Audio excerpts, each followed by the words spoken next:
আসসালামু আলাইকুম। Hello everyone, কেমন আছেন সবাই? আশা করছি সবাই আল্লাহর রহমতে বেশ ভালো আছেন। আলহামদুলিল্লাহ আমিও আল্লাহর রহমতে বেশ ভালো আছি। পবিত্র মদিনা থেকে আমি আপনাদের কাছে আ মানে স্বাগতম জানাচ্ছি বা আপনাদেরকে স্বাগত জানাচ্ছি। আমি এই মুহূর্তে মূলত মদিনাতে আছি। আমার যারা নিয়মিত সাবস্ক্রাইবার যারা আছেন বা পরিবারের সদস্য যারা আছেন, তারা মোটামুটি আপনারা বেশ আ ৫ মাস বা ৬ মাস আগে থেকেও অনেকটা শুনেছেন যে আমি বাংলাদেশের বাইরে যেতে পারি।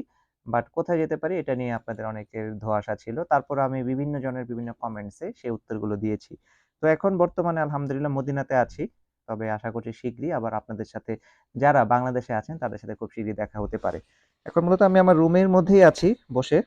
তো আপনাদের নিয়ে বেশ কিছু প্রশ্ন আসে। আপনাদের আমাদের কমেন্ট সেকশন গুলো আছে। কমেন্ট সেকশনের মধ্যে বেশ কিছু প্রশ্ন আসে। তো এর মধ্যে আমি ২-১ টা প্রশ্ন নিয়ে আপনাদের সাথে ডিসকাস করব। তো চলেন আমরা সেই টপিকের মধ্যে চলে যাই। এবং আশা করছি সবাই কিন্তু ভালোই আছেন। আলহামদুলিল্লাহ আমি আল্লাহর রহমতে ভালো আছি। মদিনাতুল মুনাওয়ারাতে নিয়মিত আসা যাওয়া হচ্ছে আল্লাহর বিশেষ রহমত।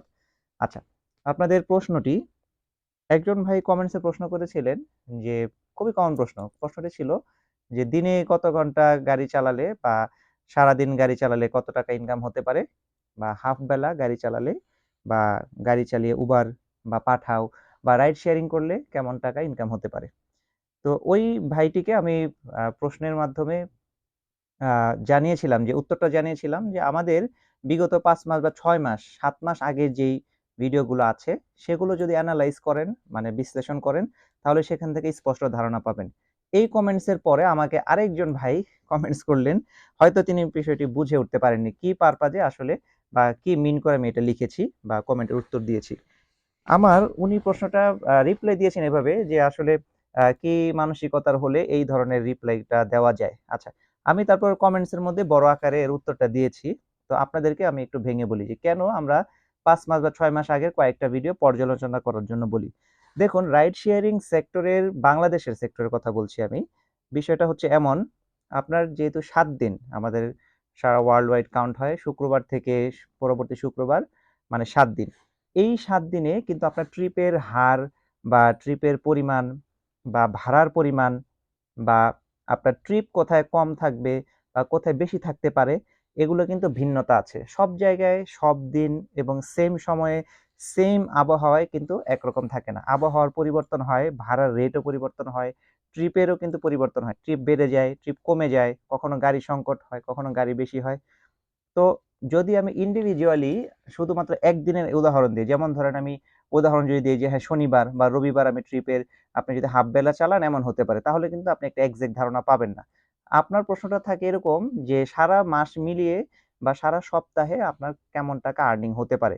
এখন আমাকে কিন্তু আপনাদেরকে জানাতে হয় প্রতি মাসের বা প্রতি সপ্তাহের বিভিন্ন কিছু বিশ্লেষণ করে। যেমন শুক্রবারে আপনার কিন্তু ট্রিপ অনেক সময় বেশি থাকে, বৃহস্পতিবার বেশি থাকে, শনিবার মোটামুটি বেশি থাকে।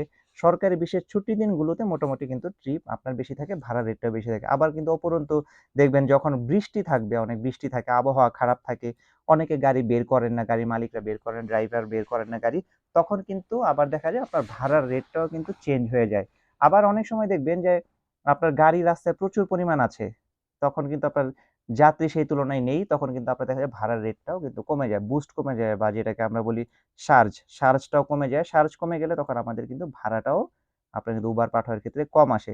এইজন্য মূলত আমি আ ওই ভাইটিকে রিপ্লাইতে এটা জানিয়েছি যে, আপনি যদি আমাদের ৫, ৬, ৭ মাস আগের কয়েকটা ভিডিও পর্যালোচনা করেন, এর মানে হচ্ছে কয়েকটা ভিডিওতে আমি যে তখন নিয়মিতভাবে ভিডিও করতাম আপনাদের। একদম শুক্রবার থেকে পরবর্তী শুক্রবার পর্যন্ত বা যে কয়েকদিন আমি ড্রাইভ করতাম সপ্তাহে ৫ দিন, ৬ দিন, শুক্র, শনিবার, রবিবার, বৃহস্পতিবার এভাবে। তো এইভাবে যদি আপনার ভেরিফাই করেন তাহলে কিন্তু দেখবেন যে সেম জায়গা থেকেই আমি আরেকটা সেম ডিসট্যান্স এই বা ডেস্টিনেশন এ যাচ্ছি। কিন্তু আপনার ভাড়ার রেটটা কিন্তু সেম থাকে না। তখন কিন্তু ভাড়ার রেট ১৯-২০ হয়ে যায়। যখন আপনি শুক্র, শনিবার বা সপ্তাহের ৪ দিন ৫ দিনের ভিডিও বিশ্লেষণ করবেন, তখন আপনি বুঝতে পারবেন যে অ্যাকচুয়ালি আসলে ভাড়াটা বা মান্থ বা সাপ্তাহিক বা মান্থলি ইনকামটা কত টাকা হতে পারে। এখন আমি আপনাদেরকে বলে দিলাম যে হ্যাঁ, আপনার মান্থলি ইনকাম হতে পারে ৳১২,০০০, ৳১৫,০০০ বা ৳২০,০০০ বা সপ্তাহে বা আপনার দুঃখিত, সপ্তাহে হতে পারে 10,000, 20,000 এবং মাসে হতে পারে 80,000, 90,000। এতে করে কিন্তু আপনি একটা ক্লিয়ার ধারণা পেলেন না কিভাবে আসলে আপনি এই টাকাটা ইনকাম করতে পারবেন। অনেকে দেখা যাবে যে আমার এই কমেন্টস এর উপর ভিত্তি করে 5 লাখ, 10 লাখ, 20 লাখ টাকা ইনভেস্ট করে আপনারা কিন্তু একটা গাড়ি কিনে ফেললেন। এখন গাড়ি কিনে ফেললেন, গাড়ি কিনে ফেলার পর যখন দেখলেন যে না আপনার হিসাবে মিলাতে পারছেন না, তখন কিন্তু আ মানে পরোক্ষভাবে আ আমার কাছে কিন্তু দায়ভারটা কিন্তু চলে আসে। এজন্য আমি মূলত সবাইকে চাই একটা স্পষ্ট ধারণা দিতে, যেন আপনারা এত টাকা ইনভেস্ট করবেন, বা আপনারা যদি ক্লিয়ার একটা কনসেপ্ট না থাকে, তখন কিন্তু আপনাদের পুরো টাকাটাই কিন্তু একটা লস প্রজেক্টের মধ্যে পরিণত হতে পারে। এইজন্য এখনো আবার যারা এই ভিডিওটা দেখছেন, তাদেরকে বলব যে আপনাদের যদি এই প্রশ্নটা থাকে যে ভাই সপ্তাহে বা দিনে ৮ ঘন্টা ১০ ঘন্টা চালালে আপনার কেমন টাকা ইনকাম হতে পারে, তাহলে আমাদের ৫, ৬, ৭ মাস আগে ২, ৩, ৪ দিনের ভিডিওগুলো একটু দেখুন। সেখানে ট্রিপের প্রত্যেকটা ট্রিপ নেওয়া হয়, কোত্থেকে কোথায় যাওয়া হয়, কতটুকু সময় লাগে, কতটুকু ডিসটেন্স, কতটুকু ভাড়া এবং কতজন যাত্রী উঠলো, এগুলো সম্পর্কে বিস্তারিত কিন্তু আমি বলে দিয়ে থাকি। তাহলে আপনাদের জন্য কিন্তু বিষয়টা অনেকটাই সহজ হয়ে যাবে আপনাদের পরবর্তী ডিসিশনটা নিতে। আশা করছি এই উত্তরটা সবাই পেয়ে যাবেন। এরপরে এই প্রশ্ন আবার আসবে, সামনে অনেক আসে যে ভাই সপ্তাহে মান্থলি কত টাকা আসে? আরেকটা বিষয় হচ্ছে আরেকটা প্রশ্ন যেটা আমি আজকে পেয়েছি। আজকে হচ্ছে জানুয়ারির ২৫ শেষ হয়ে ২৬ এর দিকে যাচ্ছে। আ ২০২৬ এর। এই আরেকটা যে প্রশ্ন, সেই প্রশ্নটি আপনার ছিল, বা যিনি করেছেন ভাইটির নাম ভুলে গিয়েছি। প্রশ্নটি ছিল যে আ ২০০০ বেশি দামি গাড়ি কিনে আসলে কি হবে? ২০০০ সালের মানে প্রশ্নটা ঠিক গোছানো ছিল না। আমি যদি একটু গুছিয়ে বলি, উনি বলতে চাচ্ছেন যে ২০০০ সালের পরের মডেলের গাড়িগুলো আমার কিনতে হবে কেন? এত বেশি দামি গাড়ি দিয়ে আমি রাইড শেয়ার এ কি করব? আমি উনার সাথে একমত। আমি উনার প্রশ্নটা এইভাবে রিপ্লাই দিয়েছি বা দিতে চাচ্ছি ভাই। আপনার দামি গাড়ি দিয়ে যে আপনার রাইড শেয়ারিং এ যুক্ত হতে হবে, বিষয়টা এমন নয়। রাইড শেয়ারিং এর কিছু বাইন্ডিংস বা কিছু রিকোয়ারমেন্টস আছে। সেই রিকোয়ারমেন্টস আপনাকে ফিল আপ করতে হবে। যেমন Uber এর ক্ষেত্রে আপনার Uber X এ বা Uber Priority তে যদি যুক্ত করতে চান, তাহলে সেক্ষেত্রে দেখা যায় ১৯৯১ সালের মডেল থেকে ২০০০ পরের মডেলগুলো পর্যন্ত আপনার Uber X এ কাউন্ট হয়। আবার ২০১২ মডেল থেকে এর পরের মডেলের যে গাড়িগুলো আছে, সেগুলো কিন্তু Uber Premier এ আপনার যুক্ত হয়। এখন আপনার Uber Premier এ তো ভাড়া যেহেতু বেশি থাকে, সেগুলোর কলও কিন্তু তুলনামূলকভাবে কিন্তু কম থাকে। বর্তমানে কিন্তু Uber এর ভাড়ার রেট আপনার, ভাড়া যদি বেশি বলি, কিন্তু কমিশনের কারণে দেখা যায় ভাড়াটা আমরা কম পাচ্ছি। যেমন যাত্রী ভাড়া দিচ্ছে বেশি, কিন্তু আমাদের যে ড্রাইভার যারা আছেন তারা কিন্তু কমিশন, বিভিন্ন ভ্যাট ট্যাক্সের কারণে কিন্তু ভাড়াটা অনেকটা কমে যায়। এই যে এক্সাম্পল ধরেন ৳১,০০০ একটা ট্রিপ দিলেন, আপনার কিন্তু এখানে আসে ৳২৯০ র মতো কিন্তু কেটে ফেলে। তো সব মিলিয়ে দেখা যায় আপনি আমার আ যেই কনসেপ্ট বা আমার মতামতটা যদি বলি, সেক্ষেত্রে সবচেয়ে বেটার হচ্ছে যে আপনি ৬ লাখ, ৭ লাখ, ১০ লাখ টাকা, হাইয়েস্ট আমি ১২ লাখ টাকার উপরে ইনভেস্ট করাটা, পার্সোনালি আমার ওপিনিয়ন, কিন্তু আমার সাবস্ক্রাইবার বা ফ্যামিলি সদস্য যারা আছেন এই ড্রাইভিং এক্সপার্ট জুনিয়র চ্যানেলের সাথে যারা আছেন, আমি মনে করি যে আপনারা এই ১০ লাখ, ১২ লাখ টাকার উপরে আসলে ইনভেস্ট করার কোনো দরকার নেই। যদি এর উপরে করেন, তাহলে চিন্তা করেন যে এটা কমার্শিয়াল কোনো সেক্টরে বা কর্পোরেট অফিসে ভাড়া দেওয়া যায় কিনা। সেক্ষেত্রে আপনার গাড়িটা নির্ধারিত কিছু পার্সন বা প্যাসেঞ্জার রাইড করবে, নির্ধারিত রুটে যাতায়াত করবে, ভালো রুটে যাতায়াত করবে, অলি-গলির মধ্যে ঢুকে ঘষা মাজা খাওয়ার তেমন কোনো ঝামেলা থাকবে না। জাস্ট পিক অ্যান্ড ড্রপ করবেন।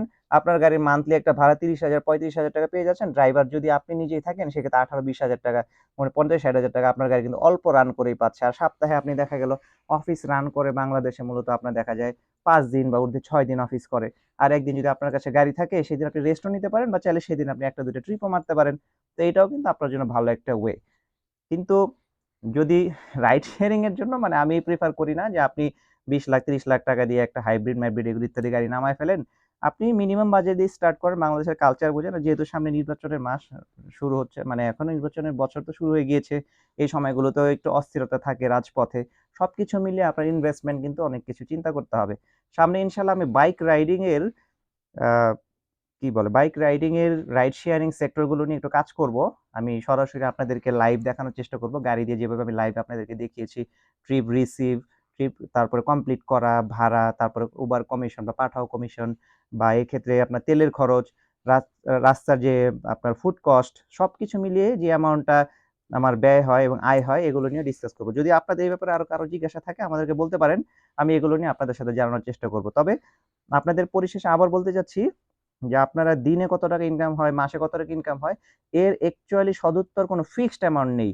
যদি ফিক্সড অ্যামাউন্ট বলতে হয়, এটা আপনার কখনো এমনও হতে পারে ২০,০০০ থেকে ৬০,০০০ টাকা হতে পারে, আবার কখনো ৬০,০০০ থেকে ৮০,০০০ টাকাও হতে পারে। আবার কখনো দেখা যেতে পারে পুরো মাসে 10,000 টাকা হতে পারে। সব মিলিয়ে কিন্তু আপনাকে এগুলো বিশ্লেষণ ভেরিফাই করতে হবে এবং ভেরিফাই করার জন্য আমাদের চ্যানেল ৭-৮ মাস আগে ২-১ টা ভিডিও আছে রেগুলার বেসিসে যেগুলো দিয়েছি, এগুলো আপনারা একটু ভেরিফাই করুন।